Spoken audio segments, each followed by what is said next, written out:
Hola amigos, bienvenidos a Podcast Dojo, el podcast sobre karate y sus practicantes. Hoy estamos en el episodio 277 y vamos a hablar sobre 4 falsedades que te han dicho en el dojo.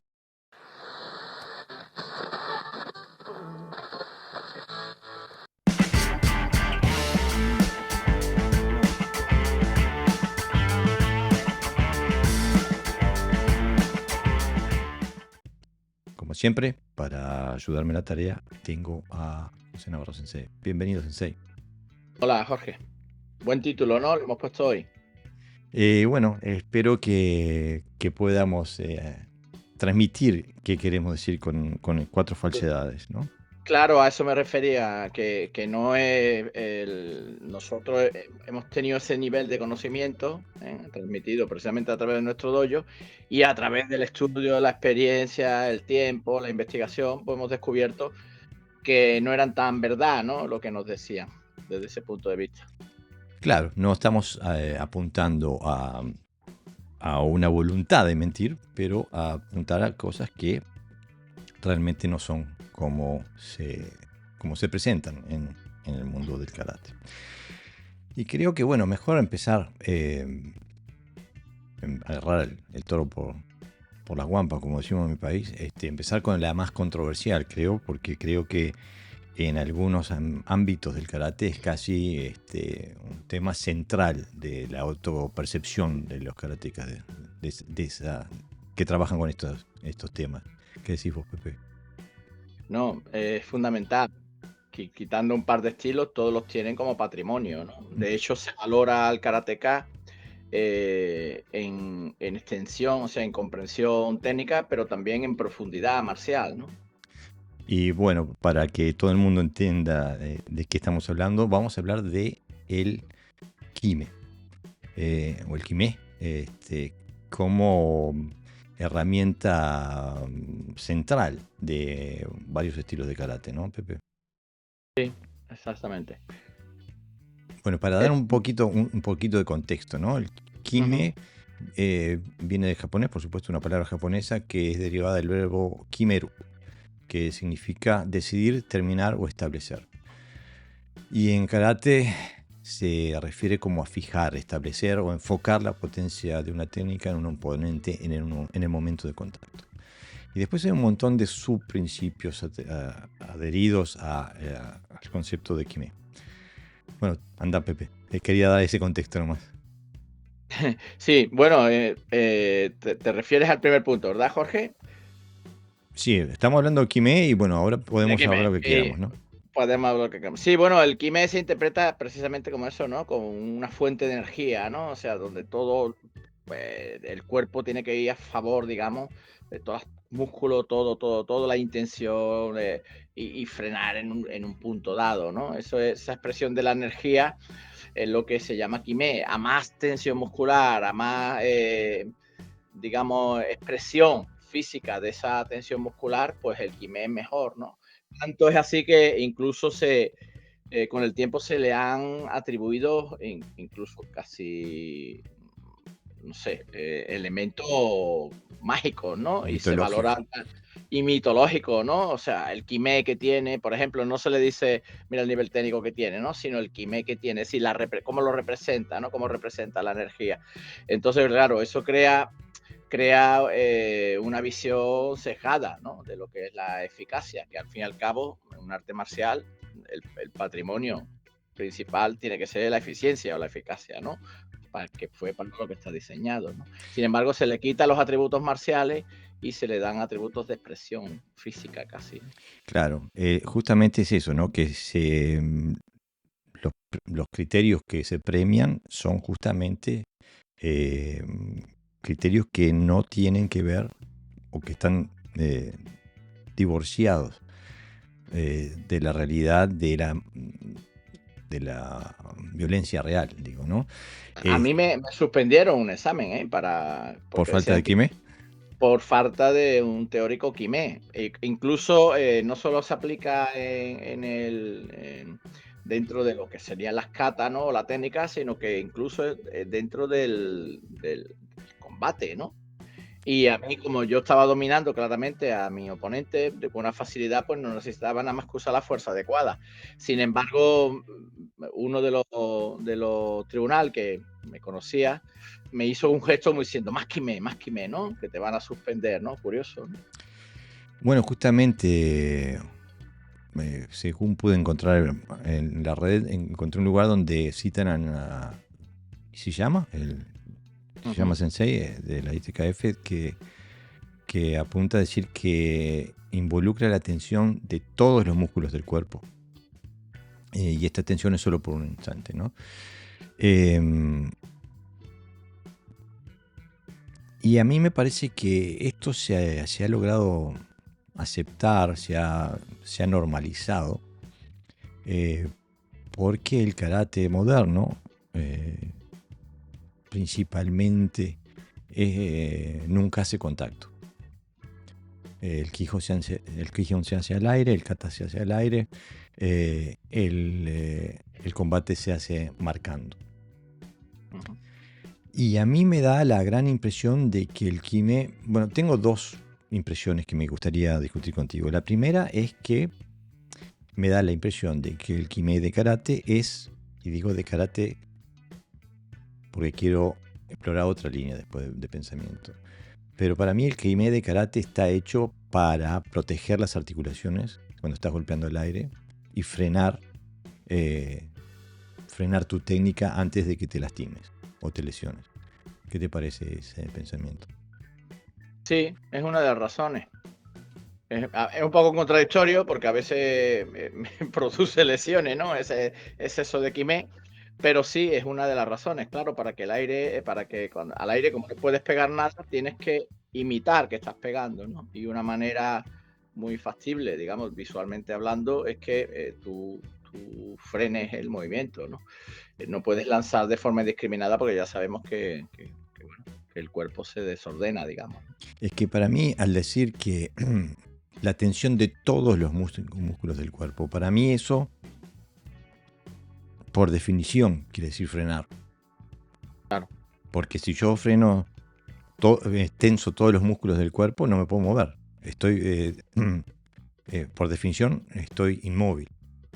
No puede haber movimiento si tenés todos los músculos del cuerpo tensados. No puedo extender el brazo si tengo el bíceps y el tríceps tensados a la vez. Es imposible.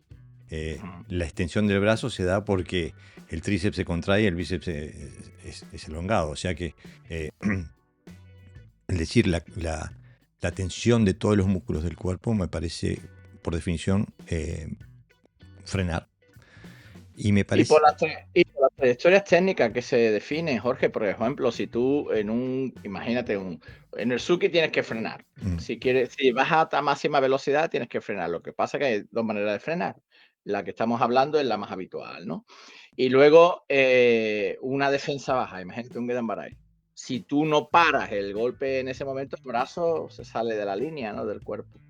Claro. Entonces, como uno piensa de que el brazo no tiene que salir, si hay un modelo técnico, entonces el kime sí cabe en esa expresión corporal. De hecho, mi maestro ponía, refiriéndose al kime exagerado, él decía, el ejemplo del charco.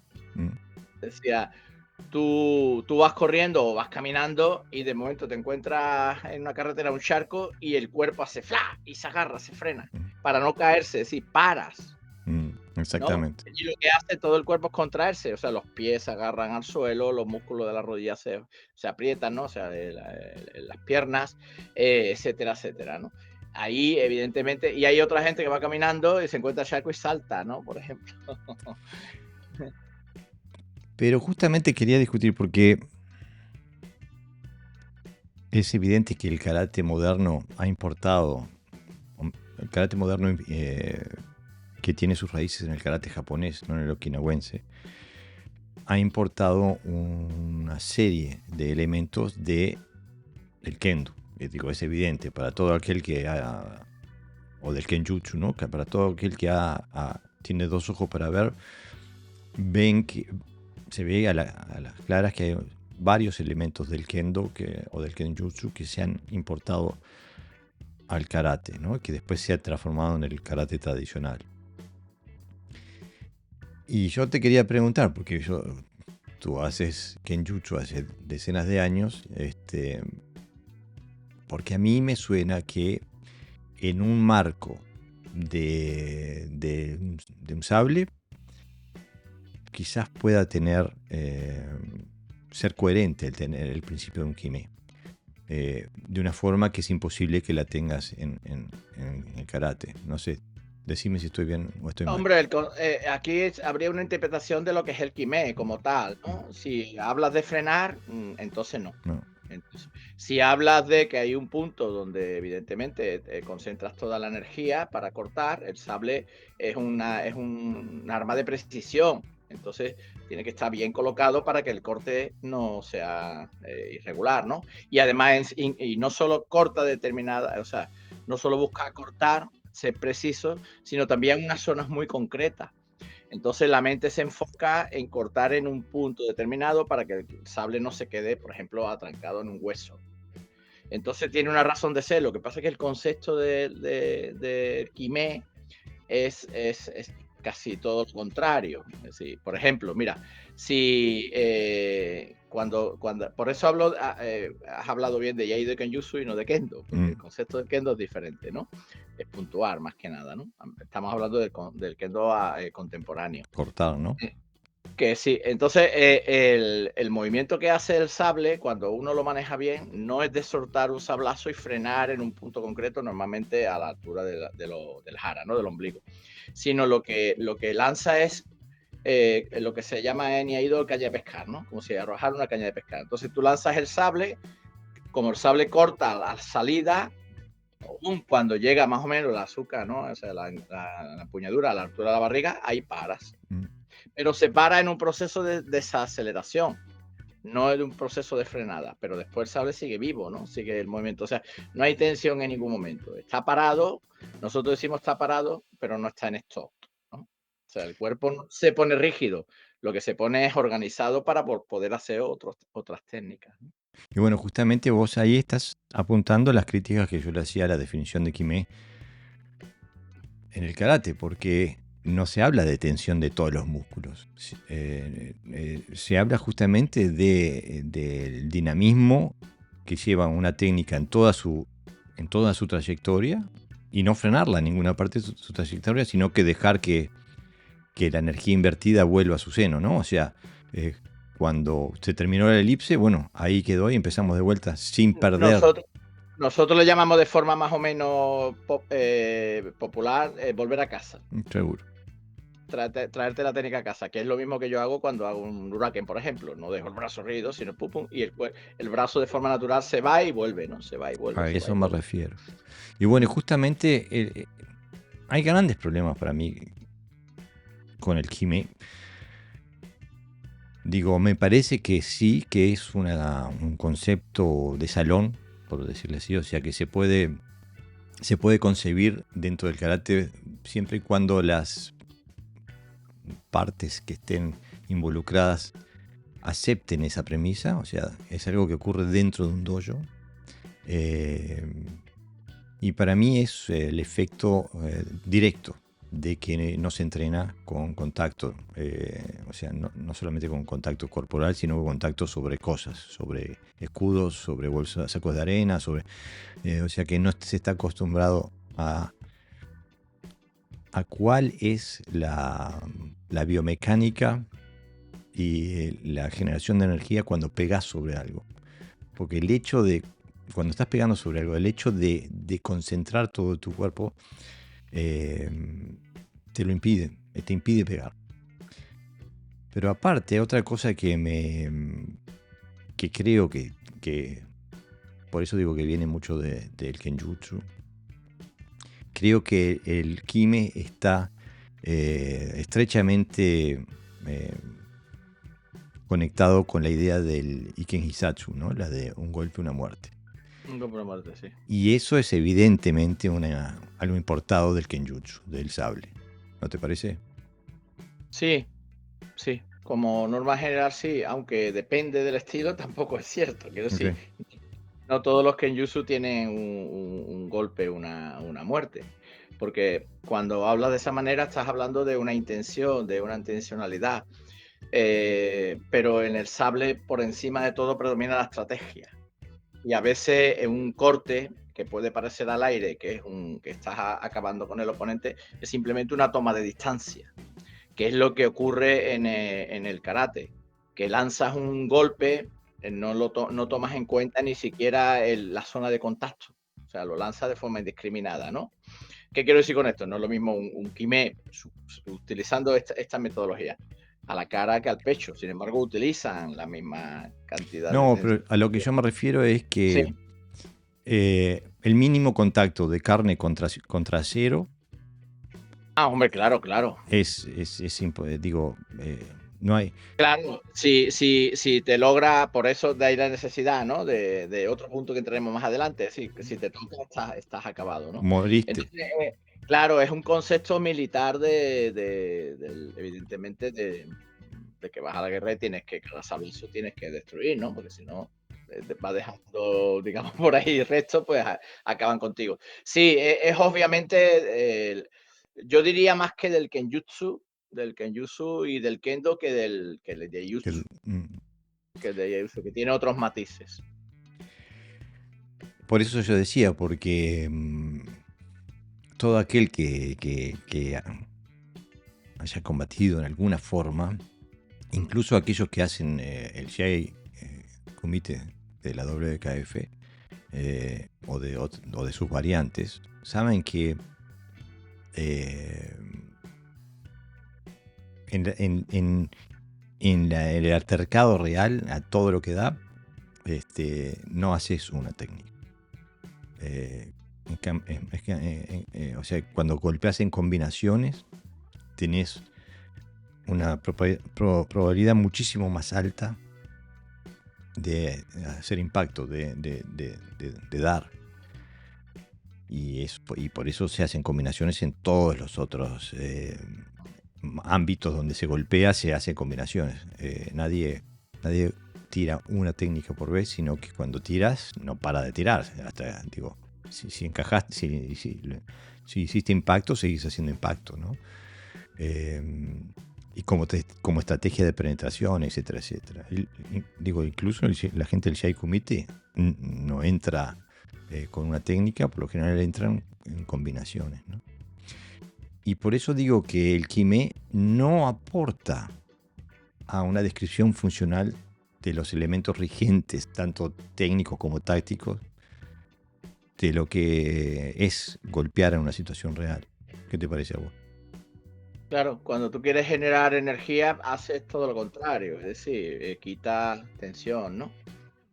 Cuando pegas un objeto, si frenas no le pegas al objeto, es decir, es como pegar al aire. Entonces el objeto es el que frena el movimiento, con lo cual eh, cuando alguien quiere pegar fuerte y sabe pegar fuerte, su técnica, es decir, su movimiento técnico, en este caso de golpe, coincide en el momento de máxima extensión del cuerpo, no de desorden, sino está conectado siempre, de máxima extensión con la máxima aceleración. Ese sería el golpe correcto. Es decir, que impacte cuando mi golpe está en máxima aceleración. El Kime lo que hace es desacelerar para frenar. Si es una contradicción, porque lo que busca es otra cosa. Aunque la mentira está, o la falsedad está, en que se nos hace creer que es lo mismo.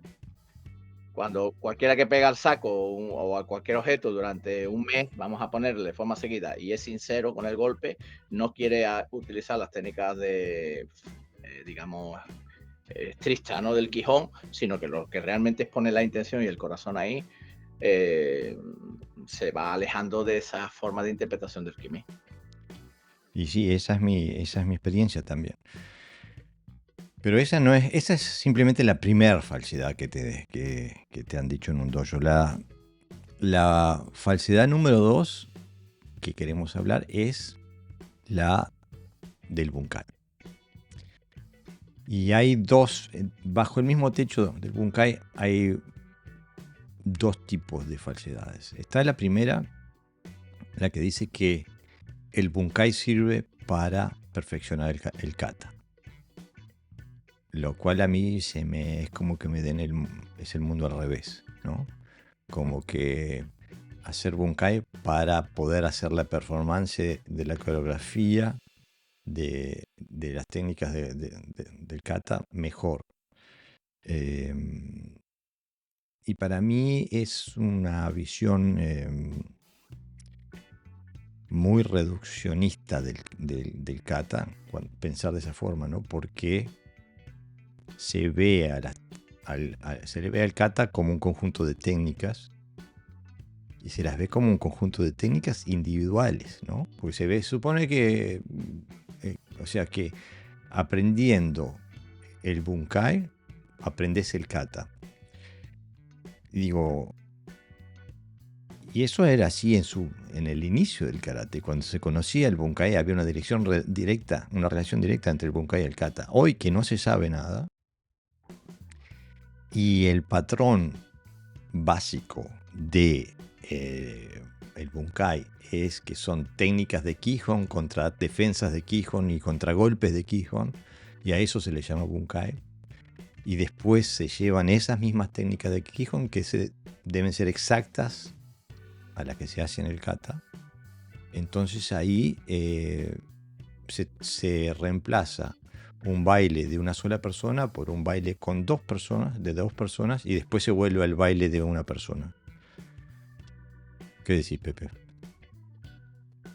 Hombre, el problema aquí es que no solo creen que perfecciona la técnica, sino que comprenden la técnica, ¿no? Eso todavía es peor, porque el concepto de comprensión queda supeditado a una postura, ¿no? El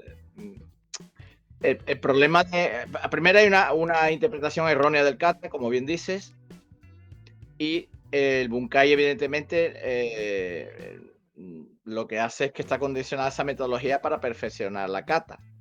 No para perfeccionar la kata en sí mismo, sino para perfeccionar cada técnica, para comprenderla.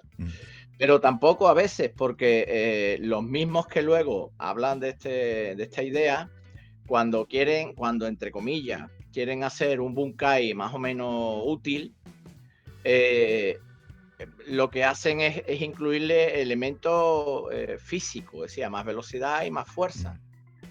Y luego, cuando vuelven al kata, esa velocidad, esa fuerza, esa coordinación no la usan en el kata, siguen haciendo el kata del paso a paso, es decir, el kata de un Kihon perfeccionado. Entonces, esto es como un plato de comida donde no le pones el elemento, sino que, por ejemplo, tú echas carne, pero en vez de dejar la carne en el plato del arroz, lo echas, cuando se cuece le quitas la carne y solo dejas el sabor, ¿no? Entonces parece que te está alimentando igual, pero no te está alimentando igual. Entonces el bunkai no es bunkai, el Kihon sí lo es, y entonces el bunkai es un elemento, digamos, que puede falsear la realidad del kata, pensando que sabiendo aplicar una técnica contra alguien que te hace otra técnica, pues comprendes el kata, ¿no? en su totalidad.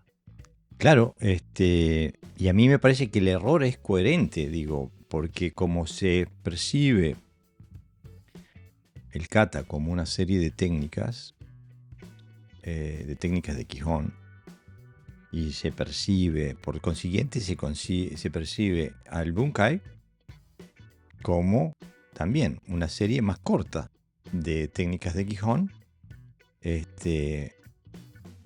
y que se aplican en una situación donde el ataque con una técnica de Kihon pueda ser defendido con una técnica de Kihon. Entonces es un puzzle de 3 piezas que encajan, pero funcionan nada más porque es un puzzle de 3 piezas. No es la realidad. Y se crea una relación causal que para mí es falsa. O sea, el hacer las técnicas de Kihon con otra persona, que es lo que llaman bunkai, porque hacen una transliteración, una interpretación literal de las técnicas de kata, no te ayudan en absoluto a hacer las técnicas de Kihon dentro del kata, mejor o peor. Digo, no tiene Claro, porque manda la literalidad de la técnica. La técnica es un elemento, es un gesto perfecto en sí mismo. Y ahora todo lo demás va supeditado precisamente a que ese gesto no pierda esa virtud.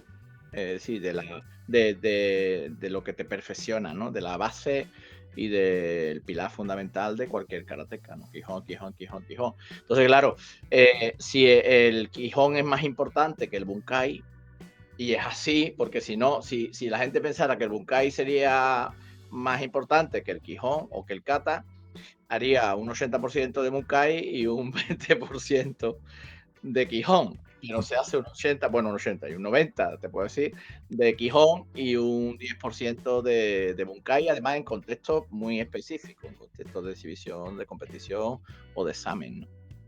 Claro, y a eso iba también, que el bunkai que se entrena, podemos dar la vuelta así. Si tomamos la premisa de que los katas que nos dejaron los maestros eran para aprender a defendernos, para que contenían información para la defensa personal. Eran artes marciales en su propio derecho. Si aceptamos esa premisa, ¿cómo pueden ir de ahí? Que es lo que dice la mayoría de los karatekas, creen que los katas que nos dejaron los maestros de antiguos eran para la defensa personal, para ser un arte marcial. Por consiguiente, esa información tiene que haber sido para poder movernos en el mundo real, de la violencia real. Entonces, ¿cómo se puede concebir la idea de que ataques de Quijón contra defensa de Quijón es lo que los maestros envisionaron en su momento cuando crearon los katas? Digo, hay que tener una miopía bastante grande o aceptar una fábula, un contexto de fábula cultural que te haga ciego a ese tipo de razonamientos, ¿no? Porque para mí está claro que ese no es el papel, el rol para jugar del kata, y que el bunkai tiene que ser por obligación, tiene que ponernos a nosotros en situaciones tácticas de la violencia, punto. Y no en situaciones pedagógicas para que al karateka le salga mejor su coreografía del kata. ¿No, Pepe? Pero está prohibido atacar ataques que no están dentro de esa metodología de trabajo. O sea, yo no puedo ir y pegar una patada a la espinilla, por ejemplo. Está prohibido, ¿no? Ahora, si quiero atacarle abajo a la espinilla, tengo que hacerle un fumikomi exacto para que el otro me haga un suriachi y me esquive, ¿no? O una migaechi.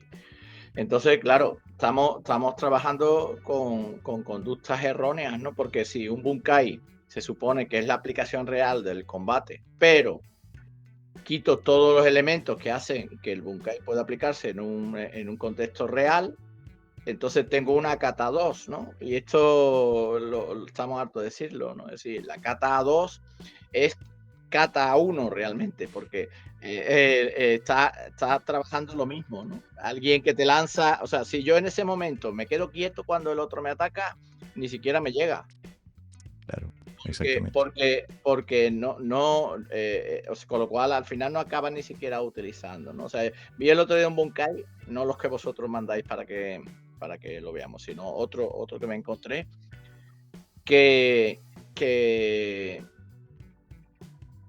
como el otro solo atacaba a Oizuki, era imposible aplicar un bunkai más o menos real, porque al final el ataque que hacía, es decir, el quijón que le atacaba, condicionaba sus pinan.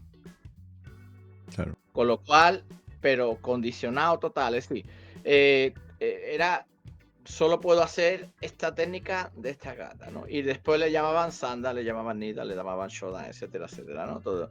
Y lo del Godan era peor todavía, porque el Godan es el Heian totalmente incomprendido, ¿no? Por parte de la gente que busca un bunkai más o menos realista.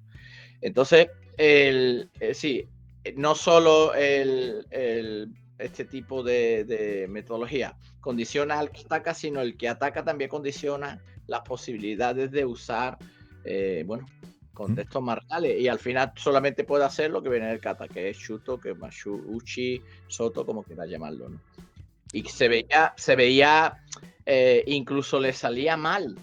Claro. Porque querían darle dinamismo, pero claro, es que no puede tener dinamismo, puesto que no hay energía a la que viene, ¿no? Solo un brazo que se pone ahí para que tú hagas cualquier cosa. Me resultaba curioso esa manera de entender el bunkai, ¿no? A mí me gustaría hacer un estudio estadístico. Entrar en YouTube y buscar todos los videos que haya de bunkai y ver cuál es la relación en la que se distribuyen las técnicas que se muestran en esos bunkai. Porque mi experiencia es que, no sé, el 90% es un Oizuki.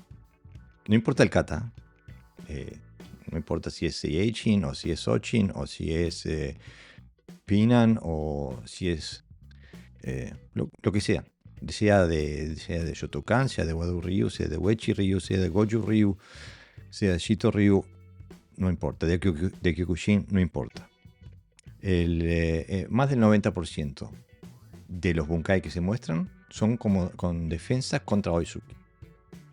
Entonces, si ese fuera el pensamiento original, no necesitaríamos tanto kata. Con medio kata ya nos alcanzaba. Digo, mostrar, yo qué sé, 10 formas distintas de defenderse del Oizuki, ya nos alcanzaba para toda la historia. Pero no, tenemos cientos de formas de defendernos contra el Oizuki. Dios nos libre de saber defendernos de una llave que nos agarren las dos piernas o de un clinch. Pero de Oizuki te aseguro que no nos gana nadie. Tenemos 10.000 maneras de defendernos contra un Oizuki. Y a mí me llama la atención que la gente... El otro día nos dejan un comentario en YouTube. Dicen, esto es lo que pasa cuando la gente estudia toda una vida y comprende nada más que la mitad del karate. El karate es para toda la vida. Y tiran estos dogmatismos así a la marchanta, ¿no? Y yo digo, pero ¿cómo alguien que adhiere a estos principios, que son visiblemente, irrefutablemente contradictorios, creen que han comprendido algo? Porque es simplemente seguir la lógica de que el bunkai es la aplicación de los conceptos, tanto técnicos como tácticos, estratégicos del kata, en situaciones de combate real. Punto. No puede haber otra. Entonces, ¿cómo entra el Kihon ahí? No lo entiendo. ¿Cómo entra el Oizuki ahí? No me entra en la cabeza. Pero es que además todavía es más lógico lo que tú dices, ¿no? O sea, todavía tiene más lógica si analizamos bien, ¿no? Por ejemplo, ¿por qué yo necesito? Vamos a llevarlo al concepto de cuando se habla, ¿no? El bunkai viene del kata, el kata sirve para la defensa personal. ¿Por qué te tienes que defender? Porque te atacan, ¿no? Claro. Entonces, tendrá que servir para defenderte de que te ataca. Si no, no sería defensa personal, sería comunicación personal malentendidos o algo así. Sería otro. O sea, es que ellos mismos dicen una cosa, pero luego cuando analizan lo hacen desde la visión contraria. O sea, si es defensa personal significa que te estás defendiendo de alguien que te agrede. Y no te agreden con Oizuki. Y no te agreden con Oizuki. Pero incluso vamos a ponerles que hay uno por ahí que se tira y hizo karate cuando chico y entonces se emborrachó y te ataca con Oizuki. Es que incluso ahí iría a darte de verdad. Claro. Y es más, después posiblemente no se quedaría quieto a que le pegaras una paliza. Es que a la primera que le tocas, reaccionaría por su propia supervivencia, ¿no? Entonces se está trabajando con unos comportamientos, yo creo que no son limitados a nivel físico, sino que son limitados a nivel conceptual también, ¿no? Exactamente, a eso es lo que voy, porque como vos acabas de decir, ¿en qué conflicto humano se ha visto que alguien haga un ataque y se quede congelado? Se queda ahí, ¡pum! Mientras el otro le da vuelta, le da 7 patadas, 12 llaves, 5 estrangulamientos y él sigue paradito ahí, con su jiquite y su que ahí. ¿En qué cabeza entra eso? ¿Cómo eso te puede preparar para la defensa personal y cómo eso puede tener relación alguna con la información en el kata? Pero no termina ahí, porque la concepción es de que un kata tiene un bunkai, ¿no? Bueno, es posible que originalmente sí un kata tuviera un bunkai, pero hoy cuando se ha cortado el cordón umbilical, el cordón causal entre el kata y su bunkai, y donde tenemos que estar haciendo ingeniería inversa, decir que el kata tiene un bunkai es por cuestión de elección, no porque haya un argumento que diga que ese es el bunkai correcto. Es la persona que hace el kata y hace su bunkai, le parece esta es la forma correcta de interpretar el kata. Y entonces se crea la problemática de que te dicen, bueno, tenemos un bunkai, pero cuando salimos de ese bunkai oficial, tenemos que inventar alguna forma de argumentar de que este bunkai no oficial también tiene algún tipo de valor. Y viene, por ejemplo, las cosas como el Kihon Bunkai, el Hoyo Bunkai, ese tipo de cosas. Que para mí es una falta como mínimo una falta de agilidad intelectual. Porque si no, el Hoyo Bunkai, o sea, aplicación de un Bunkai aplicado, digo, ¿qué otra función puede tener un Bunkai que no sea aplicada? Y después viene todo esto del omote, el ura y el honto, ¿no? También el otro día nos decían en un comentario en YouTube, nos decían, no, pero que la tradición era que el maestro te enseñaba el omote bunkai, y después cuando se estaba por morir, llamaba a uno a su heredero y le daba el honto bunkai. Toda esta mitología, ¿no? Digo, pero en la vida real, si a mí, después de 40 años entrenando con una persona, en su lecho de muerte, me dice, no, te estuve mintiendo durante 40 años, el bunkai verdadero es lo mato yo.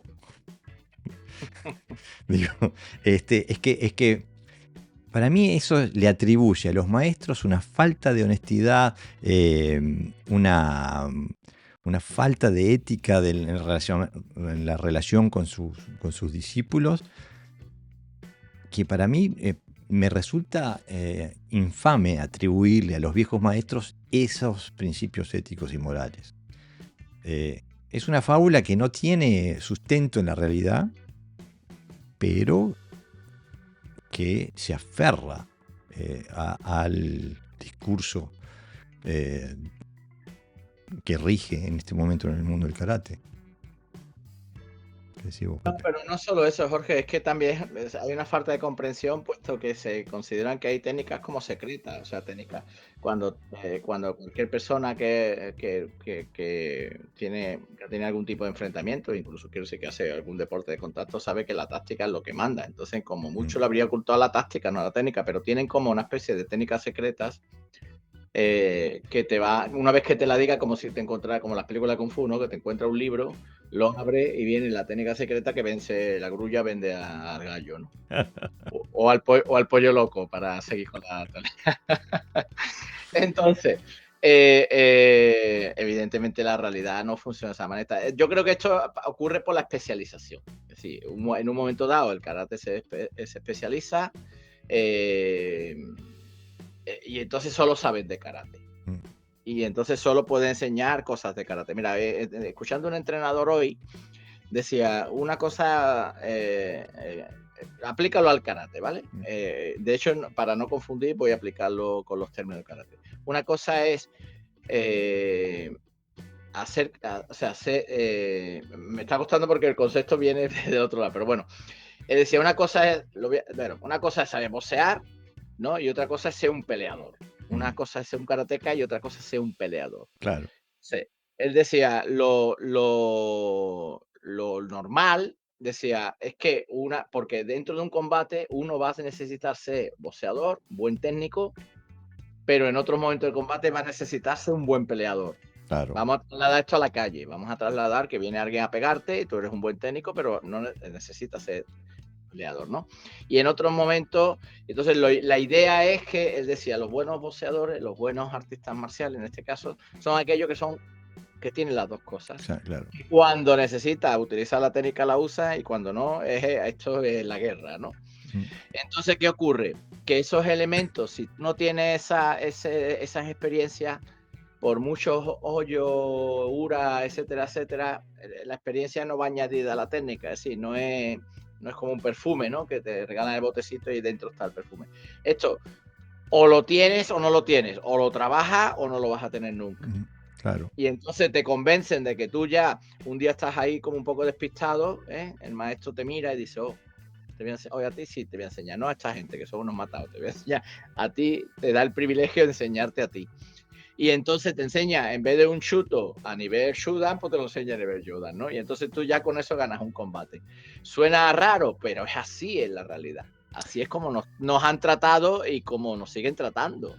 Pero la gente se lo traga como si nada, ¿no? Mirá, y claro, cuando se dice esta verdad, pues a veces duele. no, claro, y no, pero sabes que tenés toda la razón del mundo. Uno de los podcasts que tenemos con más visualizaciones es una que hago con Gerardo Valverde Sensei, los 2 apuntes de Gerardo Valverde Sensei, que se titula Las técnicas secretas del karate.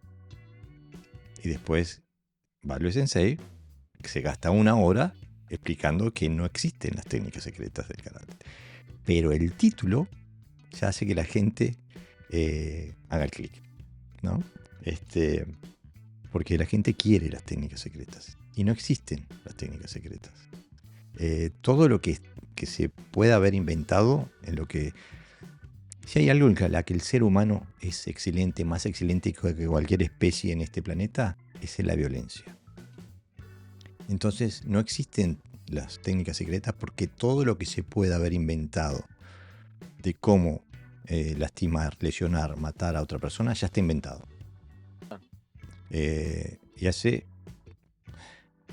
miles de años que está inventado. O sea que el buscar, para mí viene como pareciera que fuera el resultado de las películas de Kung Fu de los años 70 y la ola de Bruce Lee y el Karate Kid y yo qué sé. Donde se pierde la noción de la realidad. Bueno, nos gastamos un montón de tiempo en el Bunkai. Ahora viene otro también. Las posiciones en el karate. Las tachi, ¿no? Que se describen como la base desde la cual se ejecutan todas las demás técnicas. Se comprenden como los cimientos de un edificio. Y hay una variedad, no digo un sinfín, pero hay una variedad bastante grande de distintas posiciones. Y estas posiciones son definidas por la distribución del peso, la posición de las rodillas en relación con los pies, la distancia entre los pies, etcétera, etcétera, ¿no? Y bueno, ahí ya nombré, no sé, 10 cosas con las cuales con las 10 estoy en desacuerdo. Vamos a empezar por la definición de posición. ¿Qué pensamiento te inspira a pensar en posición a la vez que tenés que combatir? A mí concretamente es un elemento limitante, porque yo cuando combato desplazo, no me quedo quieto. Verás, sí hay momentos que te queda quieto, pero no es una posición estática con un grado determinado en cada pierna, ¿no? Que si libera esto vas a pegar una patada, etcétera, etcétera, ¿no? La quietud parte siempre de la estabilidad, ¿no? Y no de la postura, no del gesto, digamos, estético o físico. Entonces, para mí es primordial, por encima de todo, el desplazarse dentro de una estructura más o menos correcta, ¿no? Entonces yo veo las posturas, las posiciones como estructuras y no como formas, ¿no? Claro, no como posiciones, ¿no? A mí, inmediatamente, cuando pienso posición, no pienso en movimiento. Una posición. Una cosa que no lo hemos apuntado, pero que es un clásico, es que, por ejemplo, en algunas escuelas se habla de Senkusu Dachi, ¿no? De peso avanzado. Un porcentaje del peso en la pierna delante y otro porcentaje menor en la pierna atrás para poder moverla, ¿no? Y cuando te dicen la rodilla que no sobrepase la línea del pie, del dedo gordo del pie, se está hablando desde un punto de vista de físico casi, ¿no? De protección de la articulación, Claro, más que de un elemento funcional de cara a aplicarlo en cualquier técnica. claro. Digo, está bien que te lo digan para que no te lesiones, Claro, claro. pero no es un elemento definitivo para la funcionalidad de tu movimiento, ¿no? Pero aparte, si uno lee la literatura, te dicen, bueno, esta posición es para si pasa esto o esto. Si te atacan de esta forma, usas esta posición. Si te atacan de la otra, usas esta posición. O sea, se describen funciones para cada tipo de posición. Lo cual vuelve a caer en lo que ya es repetitivo en nuestro análisis del karate de hoy, donde que se dice que se hace una cosa y se entrena una cosa en Kihon y en el momento de aplicarlo se desecha, se descarta. Porque no quiero ni siquiera, no necesito ni siquiera de salir del ámbito del karate deportivo para poder afirmar esto, porque digo, vayan a ver un combate de la WKF, a ver para qué usan las diferentes tachi, para qué usan las diferentes posiciones, con qué funciones específicas las usan. Y bueno, van a ver que no las usan. Y a mí me llama la atención, esto es nuevamente un ámbito donde la gente se rasga las vestiduras y pueden decir cualquier insulto por las redes defendiendo estas cosas, que son las mismas personas que al momento de ir a combatir no usan nada de esto, las descartan inmediatamente. Pero hay un sesgo cognitivo ahí que es espeluznante, porque digo, es mirar tu propio día a día para darte cuenta que algo no está funcionando, que cuando vas a hacer kumite no haces las posiciones que cuando estás haciendo kata. ¿No? No hay que tener un IQ de 150 para hacer esa observación, ¿no? En cambio, hay millones de karatecas que hacen esa observación diariamente, pero nunca sacan una conclusión, la conclusión acorde, ¿no? Y me parece porque, bueno, el karate es tan, como nos decía en otro comentario, es tan jerárquico que no se puede preguntar, no se debe preguntar, hay que aceptar lo que te dé el maestro, especialmente si es un maestro japonés. Ahora, para mí es una visión completamente fragmentada. Estoy completamente de acuerdo contigo que las hachis lo que nos dan es nos da la estructura del movimiento. Pero no hay posiciones, hay transiciones de una estructura a la otra, de acuerdo a lo que quieras estar haciendo. Y es más, se comprenden tan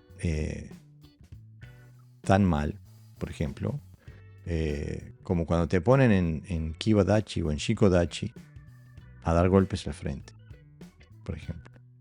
Si llegaras a hacer impacto sobre algo, te caerías de espalda. Porque justamente esa posición es totalmente inestable en este vector. ¿no? Si fuera en estos vectores sería muy estable. Digo, pero te ponen así, estando en Kibadachi o en Shikodachi, si hicieras impacto solar te caías. O sea que se Porque utiliza. se mira lo mismo que con las técnicas de brazos, se mira al final. Si yo al final de la técnica mi postura está con tantos grados, el pie aquí, no sé qué, la cadera orientada y no sé qué, no sé cuánto, pues entonces la postura está bien hecha. Entonces no tiene sentido, ¿no? Cuando eso es un movimiento de transición, ¿no? Por ejemplo, el famoso kake, no sé si lo llamáis vosotros kake o cosa, Jorge. No, kake dashi o cosa Ah, dashi en Basai Dai. no tenemos ni Kakedashi ni cosa dashi en el Basai de Wado Bueno, pues Ryu. entonces, si te miras a la mayoría de las escuelas, Shitoryu, o sea que ahí por lo menos estáis alejados de lo convencional. En Shitoryu, en Shotokan, en otros estilos, ¿no? Entonces, cuando hacen este movimiento Sí. primero, ¿no? Todo el mundo se lleva entrenando años para quedarse perfectamente en la postura de piernas cruzadas, ¿no? De Kosadashi o Kudashi. Y entonces, una y otra vez, sí. La visión de Basai Dai es quedarse en esa postura, ¿no? Sí. De hecho, en las competiciones, como te desequilibra ahí un poquito, ya sabes que ya te puedes dedicar, puedes ir a segunda división de karate. Tranquilo. Entonces, sin embargo, es una invasión y pasas por ahí porque vas a girar para proyectar, ¿no? En la Claro. siguiente técnica. Con lo cual sería un desplazamiento conectado, es decir, estructurado, ¿no? Donde tienes que obligar al otro, bueno, a obligarte a tener las caderas bien colocadas, las piernas bien sentadas para poder proyectar, ¿no? Sin embargo, como se ven como posturas, pues le ha quitado, les has introducido atributos diferentes, por ejemplo, el equilibrio, ¿no? Tiene que estar Exactamente. equilibrado. Cuando en realidad lo que pretende es precisamente entrar prácticamente desequilibrado para cambiar de dirección y proyectar, ¿no? Esto puede ser una barbaridad. La gente dice, sí, hombre, ¿cómo te vas a mover desequilibrado? Es que nosotros cuando caminamos Estamos porque, desequilibrados. porque nos desequilibráramos. Si no, andaríamos como un robot. O sea, vamos creando desequilibrio y luego vamos equilibrando con los brazos y con la orientación de los pies. Pero en el karate no se contempla ese gesto natural, ¿no? Que hacemos constantemente. Justamente, ese es una de las grandes críticas que se da, que se ven los dachi que son evaluados por criterios estéticos, geométricos, yo qué sé. O sea que no están basados en parámetros de movimiento. Y a raíz de eso, después empiezan a salir un montón de teorías aleatorias que hablan de la presión, el tendón de Aquiles hacia abajo, comprimir. Salen un montón de cosas que bueno, que un poco como pasado con el Kimé, o sea que se inventan procesos, se crean procesos que solamente son válidos desde la premisa de una posición estática y no desde el movimiento. Y bueno, para mí se los define por parámetros fijos que ignoran los elementos básicos que son los requisitos del movimiento y también ignoran los elementos de la variedad fisiológica de las personas. Cuando se aplican los mismos parámetros de definición para todo el mundo, cuando en realidad tenemos cuerpos diferentes, proporciones diferentes, lo que hace que las definiciones absolutas no tengan peso, ¿no? Y para mí está clarísimo que las dachi son estructuras de movimiento y de potencialidad de energía y que nada tienen que ver con esa visión estática de que con la cadera acá, la rodilla acá, la pierna de atrás estirada. Digo, eso es un invento artificial que puede funcionar nada más que dentro de un dojo. Ya lo demostramos, ¿no? Con los vídeos en podcast pasados, ¿no? Mm. Los podcasts anteriores, donde hablamos precisamente del Shikodashi, ¿no? Cómo se usaba el Shikodashi. Entonces, si el Shikodashi tiene un parámetro concreto, ¿no? O sea, si tiene mucha elasticidad, tienes que abrir bien las piernas, la cadera más o menos alineada con las rodillas, etcétera, ¿no? Y entonces ese es el ideal del Shikodashi, pasar unos parámetros físicos y no sé si técnicos, pero físicos sí. Mientras que el Shikodashi funcional, el otro viene, yo lo recibo y estoy con cualquiera que lo vea es un Shikodashi, ¿no? Que es las caderas más bajas, pero si estoy tirando del para abajo, pues entonces mis caderas bajan. Es decir, Claro. se adapta a la estructura, se adapta a la necesidad, ¿no? Pero aquí no, aquí si todo el mundo aspira a tener un Shikodashi, pues bueno, de alguien que tiene mucha elasticidad y que se le ve estéticamente bonito, ¿no? Porque tiene la elasticidad es muy visual, ¿no? La gente que hace movimientos con mucha flexibilidad, pues gusta, ¿no? Y claro, se olvidan precisamente de que no deja de ser una estructura que tú utilizas para lo que sea. En Con una este caso, función para determinada. O sea, una función determinada, para defenderte, para atacar o lo que sea. bueno, nos queda la cuarta falsedad. También un tema que está envuelto en fábulas y en las tinieblas del pasado, el Hikite, el famoso Hikite, donde encontré 3 argumentos por parte del karate tradicional, 2 completamente refutables y uno que es correcto, pero nada más que en un aspecto, cuando hay infinitos aspectos. Entonces, la primera definición que encuentro es que se usa el Hikite como contribución al desarrollo de la potencia. O sea que la contrafuerza que se utiliza, que el Hikite te ayuda a generar fuerza en tu Tsuki. Y para mí realmente la discusión de si es verdad o no es verdad es completamente irrelevante. El tema es que es inaplicable en ese sentido. Si vos vas a golpear y vas a tirar tu mano hacia atrás para crear potencia, te van a clavar una piña de ese lado. Cuando tú hagas así, te la van a clavar justamente al mismo lado que haces el Hikite. Es indefendible en una situación, no solamente una situación de violencia real. En el comité de la WKF, allí vieron al campeón olímpico de peso pesado ser noqueado por tirar un Gyakuzuki con el Hikite y se comió la Mawashigeri del lado que estaba haciendo Hikite. Y si no me creen, vayan a ver el video. Es fácilmente observable. Ganó la medalla olímpica dormido por haber hecho un Hikite vacío.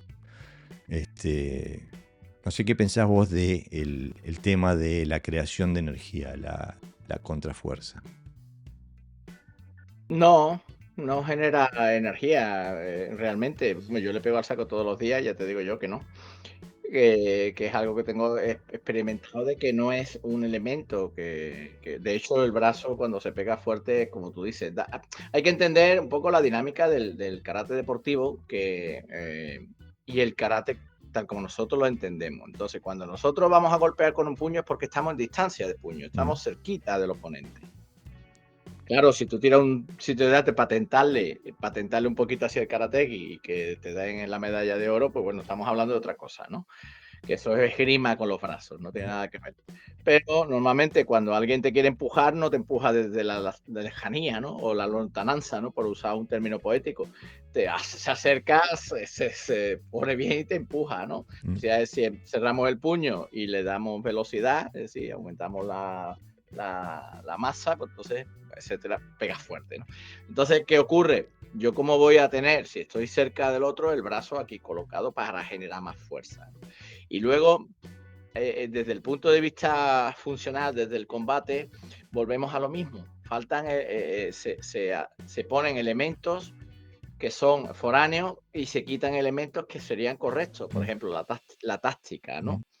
Entonces, para mí es más interesante buscar zonas de contacto concreto para tumbar al otro que fuerza por fuerza. Exactamente. Entonces, todo se trata de generar más energía, de generar más fuerza, de generar como si tuviéramos que destruir castillos, ¿no? Cuando a lo mejor, sabiendo dónde pegar en cada momento, esto yo lo he heredado de las armas. Sí, las armas, sobre todo los bastones, no van de forma arbitraria hacia el cuerpo del oponente. Claro. Porque el otro tiene un arma superior, en este caso un sable, sino que va a zonas muy concretas. Entonces, no necesita generar fuerza, la mayor fuerza posible. Lo que necesita es ser preciso. Entonces, para mí, el Hikite, como tú bien dices, es irrelevante que genere o no genere fuerza, que genere o no genere velocidad, porque yo este brazo lo quiero para que no me peguen y además tenerlo ahí cerquita para poder continuar pegando para que el otro no me pegue.